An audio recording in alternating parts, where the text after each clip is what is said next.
바람이 부드럽게 스쳐가는 아침, 나는 평소처럼 엘트리아 호텔 로비를 빠르게 가로질렀다.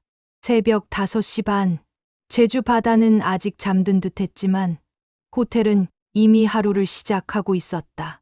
나는 이곳 마케팅 부장 강희솔. 사람들은 내게 왜 제주도 같은 외곽 호텔에서 커리어를 쌓느냐고 묻곤 한다. 그럴 때마다 웃으며 말한다. 서울보다 이 바다가 훨씬 솔직하니까요. 하지만 누구도 모른다. 내가 이 호텔을 소유한 그룹의 후계자라는 걸. 그리고 오늘 그 비밀이 조금씩 흔들리기 시작했다. 그날 아침 그가 나타났다. 건설 현장에서 막 차를 몰고 온 듯한 얼굴. 청바지에 구두라는 어울리지 않는 차림. 그가 나를 보고 말했다. 혹시 이 호텔 마케팅 담당자분 맞으세요? 난 웃으며 고개를 끄덕였다. 네, 강희솔입니다. 무엇을 도와드릴까요? 아, 다행이다. 저는 유태훈이라고 합니다. 유한건설 제주지사에서 왔습니다. 이번 리조트 제안 때문에 연락드렸는데 오늘은 직접 뵙고 싶어서요. 그가 이름을 말하는 순간 나는 내면이 움찔했다. 유한건설. 지역에서 꽤 이름 있는 중형 건설사. 그리고 내 어머니가 언젠가 조심스레 언급했던 그 이름. 제주도에 유한건설이라는 회사 있지? 조심해라. 언젠가 그 집 아들이 호텔 근처를 맴돈다고 들었거든. 그때는 웃어 넘겼다. 인연이 될 리 없다고. 하지만 지금 그 남자가 바로 내 앞에 있었다. 우리는 그날 처음 함께 커피를 마셨고 해질녘까지 호텔 주변을 돌았다.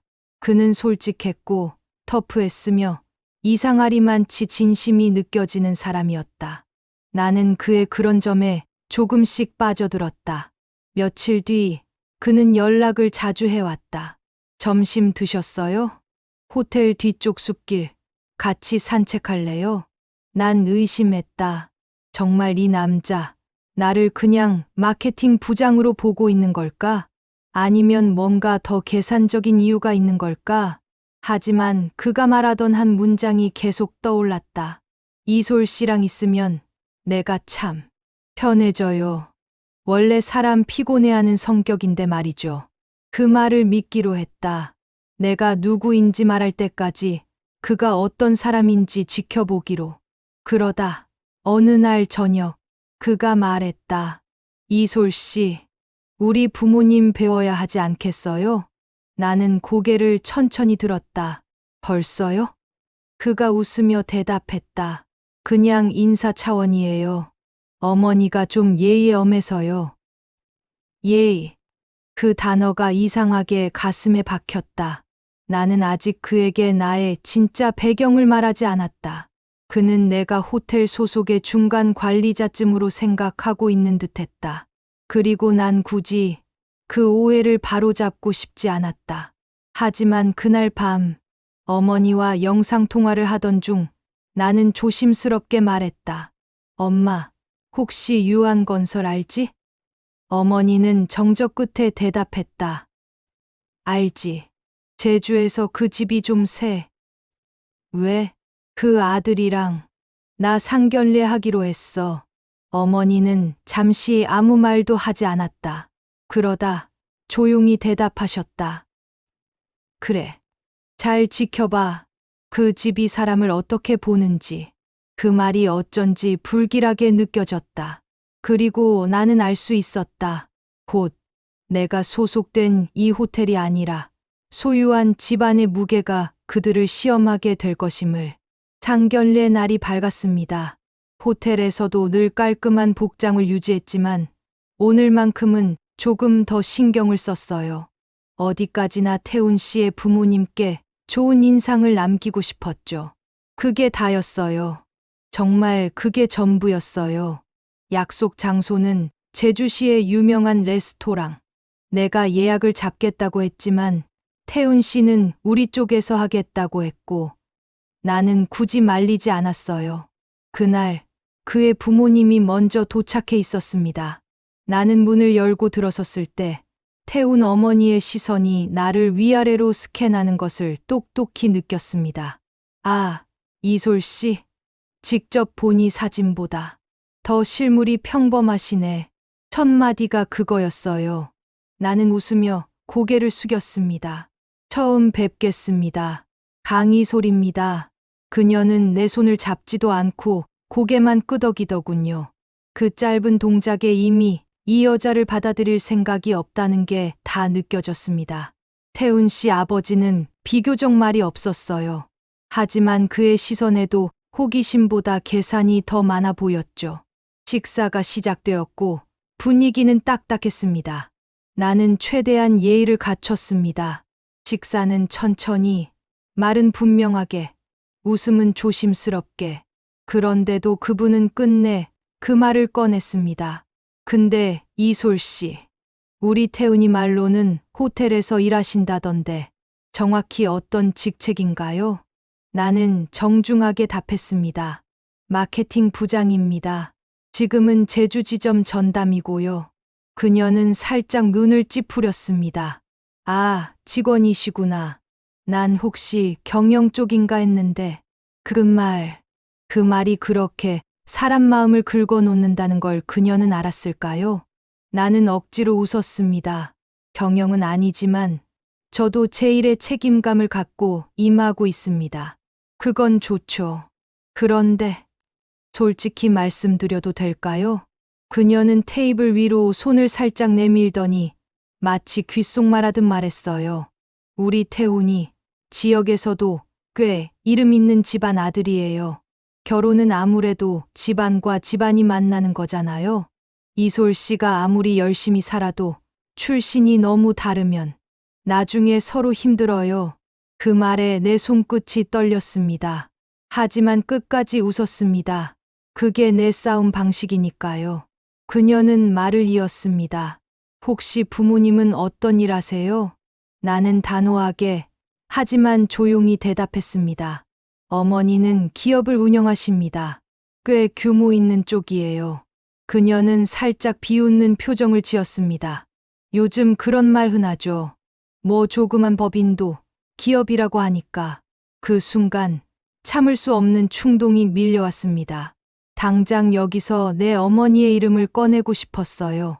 엘트리아 그룹 회장님이십니다. 하지만 나는 입을 다물었습니다. 이 싸움은 지금이 아니라 그들이 진심으로 나를 판단했을 때 끝내야 했거든요. 태훈 씨는 어머니 눈치를 보느라 조용했어요. 그 침묵이 더 아팠습니다. 차라리 그가 그 자리를 박차고 나가줬다면 덜 상처였을 텐데요. 상견례는 그렇게 차갑고 날카로운 정적만 남긴 채 끝났습니다. 그리고 나는 마음속으로 하나를 다짐했어요. 이 사람들 진심을 알아볼 줄 아는 사람인지 끝까지 확인하겠다고요. 상견례가 끝나고 며칠이 지났습니다. 태훈 씨는 연락을 뜸하게 했고 나는 먼저 연락하지 않았습니다. 우리는 서로의 침묵 속에서 눈치를 보고 있었어요. 그리고 그날 예상대로 그가 말했어요. 이솔 씨, 어머니가 좀 많이 반대하세요. 그건 알고 있었어요. 내 목소리는 생각보다 차분했어요. 이솔 씨가 나쁜 게 아니라 그냥 집안에서 보기에는 좀 부족하다고 생각하시는 것 같아. 그 순간 나는 묻고 싶었어요. 그럼 넌 뭐라고 생각해? 하지만 묻지 않았습니다. 왜냐면 그의 망설임이 이미 그 답을 말해주고 있었으니까요. 어머니께서 그러시더라고. 결혼은 현실이라고. 사랑만으로는 안 된다고. 그 말을 들으며 나는 무언가 서서히 꺼지는 걸 느꼈습니다. 어릴 때부터 내 안에 켜둔 등불 같은 것이 하나둘씩 꺼져갔어요. 그래서 어떻게 하자는 건데요? 그는 입을 다물었습니다. 그리고 한참 후 한 문장을 꺼냈습니다. 우리 조금 시간을 갖자. 나는 고개를 끄덕이며 웃었습니다. 웃음이 터져 나오는 게 아니라 나도 모르게 새어나왔어요. 시간요? 그거 참 편한 말이네요. 그날 이후로 나는 그와 연락을 끊었습니다. 그리고 결심했습니다. 이제 진실을 보여줄 시간이 왔습니다. 그날 오후 나는 엘트리아 호텔 16층 회장실로 향했습니다. 이곳은 보통 사용되지 않는 공간입니다. 어머니가 제주 분점을 열며 따로 마련해둔 비상용 사무실이었죠. 그리고 오늘 비상 상황이 되었으니 마침내 이 방의 문을 열 차례였습니다. 비서실에서 대기 중이던 정비서가 내게 조심스럽게 다가와 말했습니다. 부장님, 아니, 이솔 전무님, 회장님과의 미팅은 12시로 확정되었습니다. 나는 고개를 끄덕였습니다. 서류는 다 준비되었죠? 네. 유한건설 입찰 관련 자료도 함께 정리했습니다. 나는 창밖으로 펼쳐진 바다를 바라보며 숨을 깊게 들이켰습니다. 태훈 씨가 말했죠. 너무 평범해서 편하다고. 그 말, 지금도 생각나면 웃음이 나요. 이 호텔이 누군가에게는 단지 근무지로 보였겠지만 나에게는 모든 인생의 시작이자 핵심이었어요. 여기서 나는 사람을 보고 관계를 배우고 때로는 나 자신을 시험해 왔습니다. 그리고 지금 유한건설은 이 호텔의 부지 일부를 포함한 해양복 합단지 입찰에서 내게 손을 내밀고 있었습니다. 태운 가족이 상상도 못할 정도의 규모와 영향력이 걸린 거래였죠. 나는 어머니와 나란히 앉아 미팅 자료를 정리하면서 조용히 말했습니다. 이번엔 제가 직접 상대하겠습니다. 어머니는 내 눈빛을 보며 고개를 끄덕였습니다. 알겠어. 대신 감정으로 움직이지 마. 나는 작게 웃었습니다. 저 감정 없어요. 그냥 확인만 할 거예요. 그 사람들이 정말 어떤 사람들인지. 며칠 뒤 유한건설 측은 긴장된 얼굴로 호텔 회장실로 들어왔습니다. 대표이사인 태훈 아버지와 그 뒤에 선 태훈 어머니, 마지막으로 태훈 씨가 따라 들어왔습니다. 그들은 어색하게 고개를 숙이며 입을 열었습니다. 회장님, 귀한 시간 내주셔서 감사합니다. 저희로선 정말 영광입니다. 그 순간 어머니가 고개를 돌렸습니다. 제가 아닙니다. 오늘 프레젠테이션은 제 딸이 진행합니다. 문이 열리고 나는 정장 차림으로 회장실에 들어섰습니다. 태훈 가족의 표정이 순식간에 굳었습니다. 특히 그분, 그 어머니는 내 얼굴을 보고도 잠시 못 알아봤어요. 하지만 내가 입을 열고 말했다는 걸 들은 순간 그녀의 입꼬리가 떨렸습니다. 안녕하세요. 엘트리아 그룹 제주 사업 담당 전무 강이솔입니다. 정적. 그건 말로 표현할 수 없는 종류의 정적이었어요. 그들 세 사람의 얼굴이 동시에 변해가는 장면을 나는 평생 잊지 못할 겁니다. 이솔 씨가 전무? 태훈 씨가 어눌하게 말했죠. 나는 고개를 끄덕이며 자료를 펼쳤습니다. 이 프로젝트의 핵심 부지는 본 그룹 자산입니다. 실무 결정권은 전적으로 제게 있습니다. 그녀가 결국 입을 열었습니다. 그럼 상견례 때 그땐 호텔 직원이었습니다. 오늘은 회장 딸로 서 있습니다. 어떤 모습이 진짜일지는 이제 판단해 보시죠. 나는 처음으로 가면을 벗었습니다. 그리고 그들의 얼굴은 참 여러 감정이 섞여 있었죠. 충격, 당혹, 후회, 두려움. 그중 제일 선명했던 건 수치심이었습니다. 며칠 뒤 그들이 호텔 로비를 찾아왔습니다. 이번엔 다른 자세였어요. 고개를 숙이고 눈치를 살피며 로비 소파에 조심스레 앉았습니다. 나는 일부러 회의 일정을 늦췄습니다. 그들이 기다리는 시간 속에서 반성이 진짜인지 가짜인지 보고 싶었거든요. 드디어 그들이 불려 올라왔습니다. 태훈 어머니는 회의실 문이 닫히자마자 무릎을 꿇었습니다. 이솔 씨, 아니, 전무님, 그날 제 말들 정말 무례했던 거 압니다. 그땐 몰랐어요. 진심으로 사과드릴게요. 나는 그녀를 바라보았습니다. 그리고 천천히 대답했어요. 정말 몰랐던 건가요? 아니면 몰라도 된다고 생각하셨던 건가요? 그녀는 말을 잇지 못했습니다. 태훈 씨가 나섰습니다. 이솔 씨, 나는 지금도 그 말 기억해. 우리가 시간을 갖자고 했을 때 웃던 내 얼굴. 그게 그렇게 아픈 거였을 줄 몰랐어. 미안해. 나는 한참 그를 바라보다가 조용히 말했습니다. 태훈 씨, 사랑은 위로받아야 할 권리이지 시험받아야 할 조건이 아니에요. 그리고 덧붙였어요.